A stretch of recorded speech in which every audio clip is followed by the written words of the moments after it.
young people are the fulcrum of the majority of moral panics.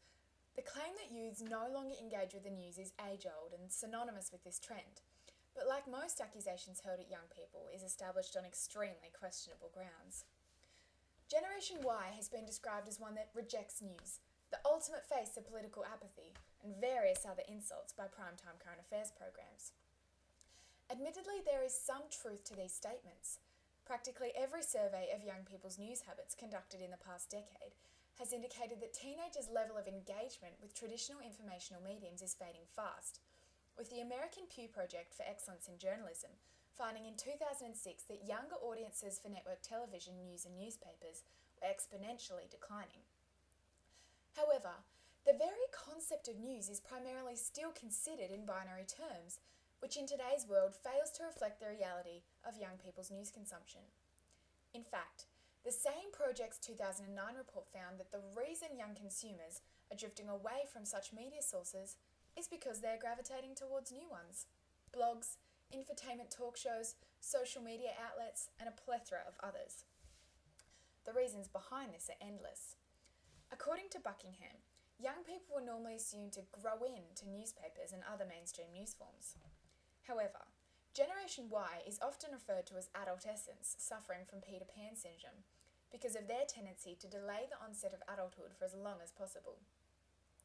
Another reason, suggested by Harrington in his Week 6 lecture, is that youth are often demonised by traditional news and current affairs outlets.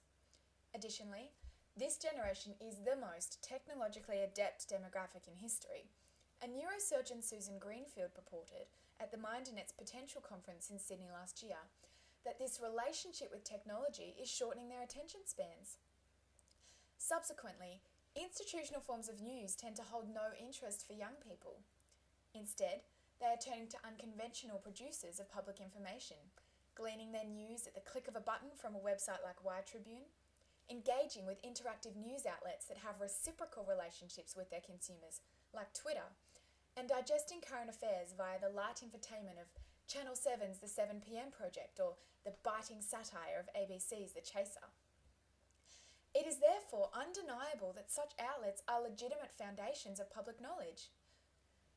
Fisk said that to encourage a wide diversity of people to want to watch it and to remember it and think about its events, news must meet the key criteria of popular taste, relevance, and pleasurable productivity. Following this, if other news media organisations want to attract the next generation of viewers, they too need to produce information about politics and public affairs in a way that is engaging, entertaining, and interesting. It is completely unsustainable to only regard programs that have traditionally been labelled as informative as legitimate means of public communication. If young people are to engage with what is defined as news, the definition of news needs to keep up with young people.